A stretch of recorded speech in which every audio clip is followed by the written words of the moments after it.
বিশাল মহাসভাত সমূহ ৰাইজে উপস্থিত হৈছে।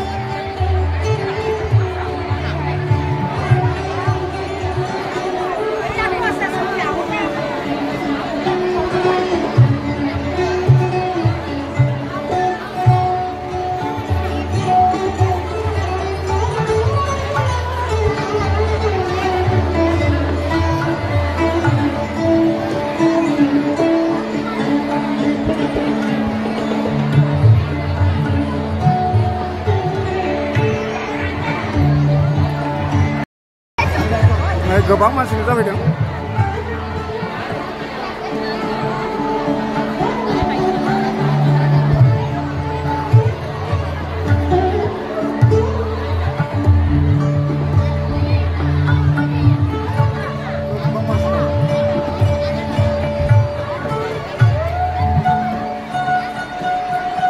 সভাত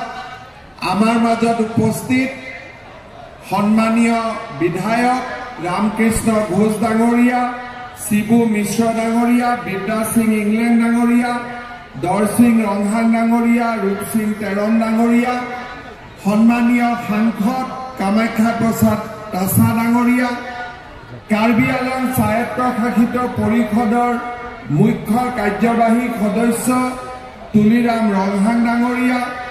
अमर सिंह टिसु डांगरिया, अनुप देव डांगरिया, হাবিব মোহাম্মদ চৌধুৰী ডাঙৰীয়া,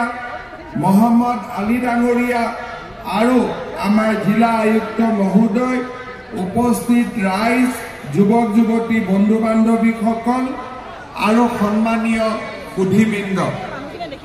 যোৱা মাহৰ 29 ফেব্ৰুৱাৰী তাৰিখৰ পৰা আমি অসমত বিভিন্ন জিলাত গৈ বিকাশ যাত্ৰাৰ আয়োজন কৰিছিলোঁ। বিকাশ যাত্ৰাৰ উদ্দেশ্য হল যে আমি এটা বছৰত যিমান কাম কৰোঁ, কোনবা কাম আৰম্ভ হয় ফাইলত কৰোঁতে কৰোঁতে এক বছৰ সময় লাগে। মিটিঙত যাওঁ, বিভিন্ন আঁচনি ঘোষণা কৰোঁ, সেই আঁচনিবিলাক অনুমোদন কৰিবলৈ এবছৰ সময় লাগে। যেতিয়া গোটেইবোৰ আঁচনি এবছৰৰ গোট খাই যায়, তেতিয়া আমি এটাৰ পিছত এখন জিলাত গৈ পেলাই আমি বিকাশ যাত্ৰাৰ আয়োজন কৰোঁ। আমাৰ চৰকাৰ 2021 চনৰ 10 মেত আমি শপত গ্ৰহণ কৰিছিলোঁ। 2023 চনত আৰু 2022 চনত আমি প্ৰথম বিকাশ যাত্ৰাৰ আয়োজন কৰিছিলোঁ। সেইবাৰ যেতিয়া আমি বিকাশ যাত্ৰা কৰিছিলোঁ, তাত আমি 26,000 কোটি টকাৰ কাম সমগ্ৰ অসমৰ ৰাইজৰ বাবে কৰিছিলোঁ। আৰু সেই সময়তে হোজাইতো মই আহিছিলোঁ, ৰবীন্দ্ৰনাথ ঠাকুৰ বিশ্ববিদ্যালয়ৰো স্থায়ী ভৱনৰ আধাৰশিলা স্থাপন কৰিছিলোঁ। আজি সেই কাম পূৰ্ণ গতিত চলি আছে। শ্ৰদ্ধা ৰাইজ, এইবাৰ বিকাশ যাত্ৰাৰ দ্বিতীয় কাৰ্যসূচী, এই বিকাশ যাত্ৰাৰ দ্বিতীয় কাৰ্যসূচীত আমি গোটেই অসমতে 23,000 কোটি টকাৰ আঁচনি ৰূপায়ণ কৰিছোঁ। আজি আমাৰ বিকাশ যাত্ৰাৰ শেষ দিন। আচলতে যোৱা পৰহিয়ে শেষ আছিলে। হোজাইত আমি ৰাজনৈতিক সভা পতাৰ বাবে ঠিক কৰিছিলোঁ, কিন্তু ৰাজনৈতিক সভাৰ পৰিৱৰ্তে হোজাইৰ ফ্লাইঅভাৰ বিভিন্ন ইনগ্ৰেশ্যন বাকী আছিলে। সেইবাবে আজি আমি বিকাশ যাত্ৰা হোজাইলৈকে আনিছোঁ আৰু এইখনে আমাৰ বিকাশ যাত্ৰাৰ শেষ সভা। আপোনালোকে যদি হিচাপ কৰি চাই, প্ৰথম বিকাশ যাত্ৰা 26,000 কোটি টকা, দ্বিতীয় বিকাশ যাত্ৰা 23,000 কোটি টকা, 26 আৰু 23 মিলি 49,000 কোটি টকা। তাৰ আগতে মোদী ডাঙৰীয়া গুৱাহাটীলৈ আহিলে 16,000 কোটি টকা, যোৰহাটলৈ আহিলে 18,000 কোটি টকা, আৰু যোৱা পৰহি দিনাখন জাগিৰোডত আৰু এখন মোদী ডাঙৰীয়াৰ ভাৰ্চুৱেলি সভা হ'ল তাতো ২৭,০০০ কোটি টকা অৰ্থাৎ যোৱা ২টা বছৰত আমাৰ ৰাজ্যখনত ১,২০,০০০ কোটি টকাৰ ডেভেলপমেণ্ট স্কিম আমি হাতত লৈছো কাম কৰিছো আজি হোজাইৰ বাবে এটা আনন্দৰ দিন হোজাই যিখন উৰণীয়া সেতু সেই উৰণীয়া সেতুখন আজি অলপ আগতে আমি উদ্বোধন কৰিছো হোজাই টাউনৰ এটা বহুদিনীয়া সমস্যা আজি সমাধান হ'ল কিন্তু তাৰ লগতে আমি অকল উৰণীয়া সেতুতে থমকি ৰোৱা নাই আজিৰ দিনটোত কঠিয়াতলি কামপুৰ যমুনামুখৰ পৰা দবকালৈ এই গোটেই ৰাস্তাটো আমি 2 লেনৰ জায়গাত 4 লেন কৰাৰ বাবে অসম মালাৰ আঁচনি আমি ইয়াতে চলি আছে শ্ৰদ্ধাৰ ৰাইজ আমি আপোনালোকক প্ৰতিশ্ৰুতি দিছো আপোনালোকে আমাক আশীৰ্বাদ কৰিব নৰেন্দ্ৰ মোদী ডাঙৰীয়াক তৃতীয়বাৰ দেশৰ প্ৰধানমন্ত্ৰী বনাব আমি অসমখনক ভাৰতৰ সৰ্বশ্ৰেষ্ঠ ৰাজ্যত পৰিণত কৰিম এই প্ৰতিশ্ৰুতি মই আপোনালোকক দিছো ইলেকশ্যনৰ আগত যেতিয়া মই মানুহক আহিছিলো মই সুধিছিলো কাৰ কাৰ ৰেচন কাৰ্ড আছে হাত দাঙকচোন তেতিয়া আধা মানুহ হাত দাঙে আধা মানুহ হাত নাদাঙে এতিয়া মই সুধিম কাৰ কাৰ ৰেচন কাৰ্ড আছে হাত দাঙক কাৰ কাৰ ৰেচন কাৰ্ড আছে হাত দাঙক এতিয়া চাওক সবে হাত দাঙি দিলে যোৱাবাৰ কৈছিলো ৰেচন কাৰ্ড নাথাকা মানুহক ৰেচন কাৰ্ড দিম সবে ৰেচন কাৰ্ড পালে যেতিয়া আমি অৰুণোদয় আৰম্ভ কৰিছিলো তেতিয়া মানুহে কৈছিলে যে এইবিলাক ভেলকিবাজি ইলেকশ্যনৰ পিছত অৰুণোদয় বন্ধ হৈ যাব 830 টকাৰ অৰুণোদয় 1250 টকা হ'ল 17 লাখ অৰুণোদয় আছিলে এতিয়া 28 লাখ হ'ল এই বছৰ অৰুণোদয়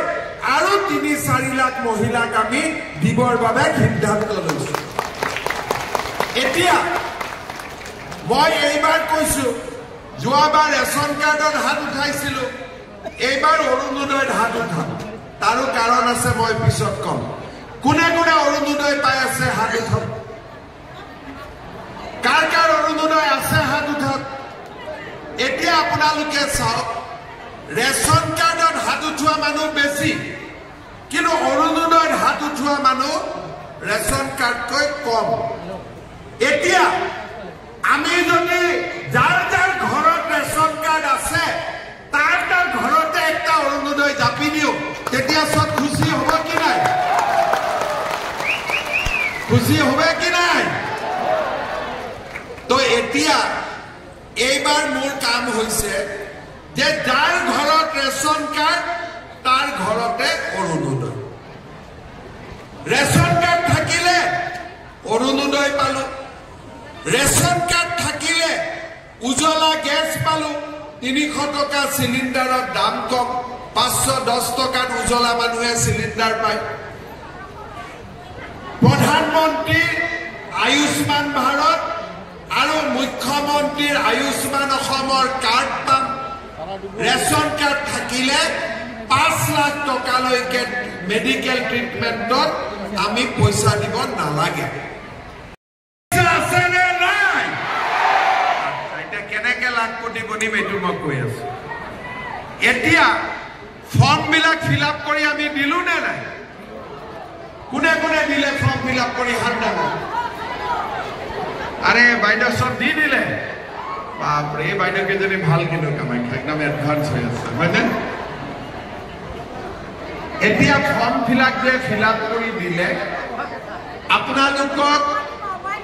এদিন ৰাতিপুৱা আমি ফৰ্মখিনি পৰীক্ষা কৰি লম পৰীক্ষা কৰাৰ পিছত একদিন ৰাতিপুৱা আপোনালোকৰ মোবাইলত মেছেজ আহিব টুম টুম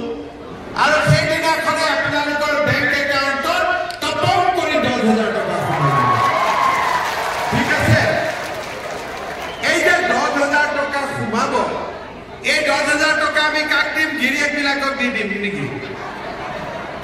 কাক দিম কোনে কোনে গিৰিয়েকক দিব হাত দাঙক কোনে কোনে গিৰিয়েকক নিদিয়ে হাত দাঙক আচ্ছা এতিয়া যদি গিৰিয়েকবিলাকে কয় যে বিজেপিক ভোট নিদিবি তেতিয়া কি হ'ব দিম নে বিজেপিক ভোট আচ্ছা গিৰিয়েকবিলাককো মই কৈ দিম যে টিভিতে কৈ দিম যে ইমান চিন্তা কৰিব নালাগে 10,000 টকা গভৰ্ণমেণ্টে দিছে আপোনালোকে পইচাটো নলব পাৰিলে আৰু 2,000 টকা ৱাইফক দি দিয়ক ঠিক আছে এই 12,000 টকা লৈ আমি যিকোনো একটা ব্যৱসায় কৰিব লাগিব কাপোৰ হওক হাল হওক মুৰ্গী হওক হাঁহ হওক গৰুৰ গাখীৰ হওক ভাল একটা যিকোনো ব্যৱসায় কৰিলে আমি আপোনালোকৰ ঘৰত চাব আহিম যে 10,000 টকাটো ভাল কৰি ব্যৱহাৰ কৰিছে নে নাই আৰু যিসকলে 10,000 টকাটো ভাল কৰি ব্যৱহাৰ কৰিছে তেওঁলোকক আমি আকৌ 25,000 টকা দিম অলপ জোৰে হাত বজাওক নহলে মোৰে দিব ভাল নালাগিব এতিয়া 10 আৰু 25 হল পিছৰ 25,000 টকাটোৰ 12,000 ঘূৰাই দিব লাগিব আৰু 12,000 ঘূৰাই দিব নালাগে অৰ্থাৎ গভৰ্ণমেণ্টৰ পৰা আপোনালোকে 10 আৰু 12 পালে 22,000 বেংকৰ পৰা আপোনালোকক লৈ দিম 12,000 এইখিনি দি কাম কৰিলে আমি 2 বছৰৰ ভিতৰত 3 বছৰৰ ভিতৰত লাখপতি বনিব পাৰিম আৰু যিসকলে বনিব নোৱাৰিব তেওঁলোকৰ বেংক একাউণ্টত পিছত মই আৰু 10-20,000 টকা দিম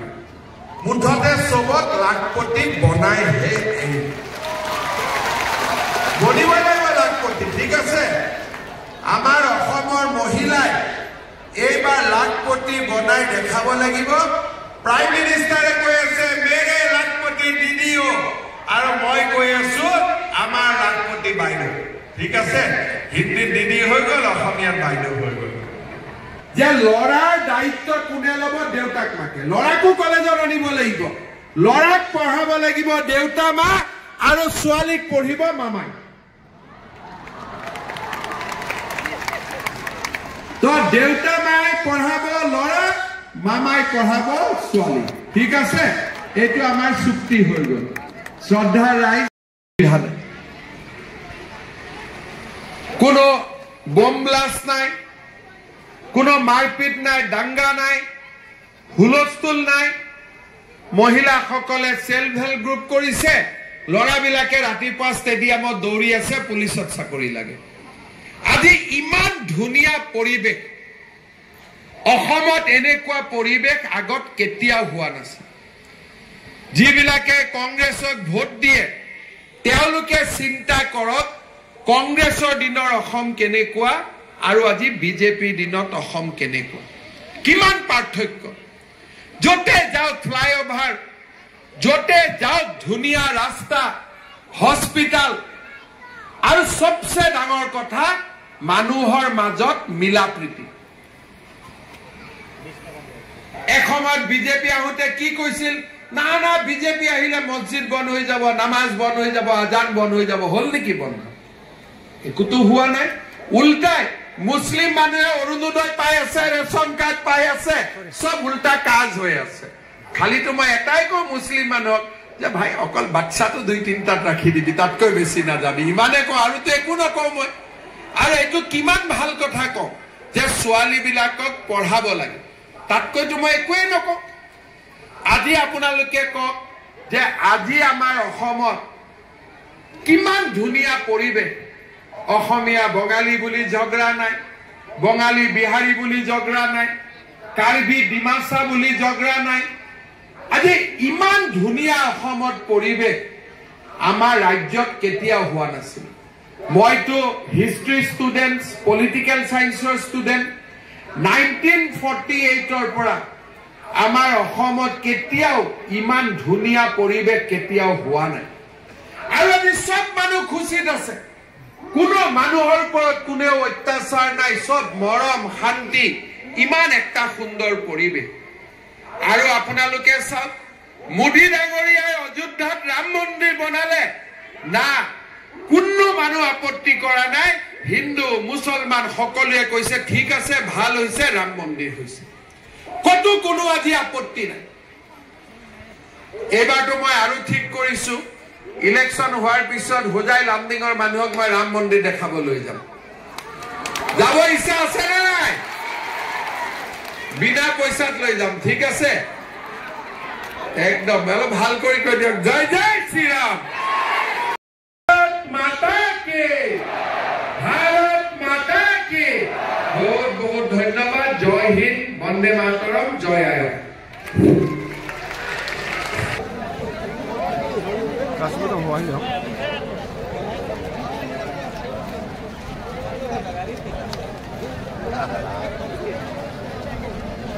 এইটো ঠিক আছে দাদা এই আমালোকে মানে বহুত দূৰৰ পৰা আহিছোঁ হে খোজকাঢ়ি আহিছোঁ গম পাইছে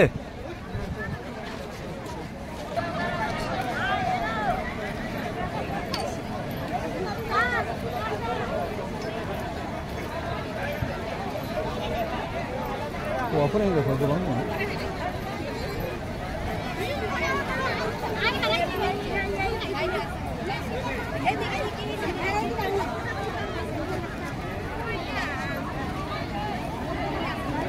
Reza subuh muzafir ya?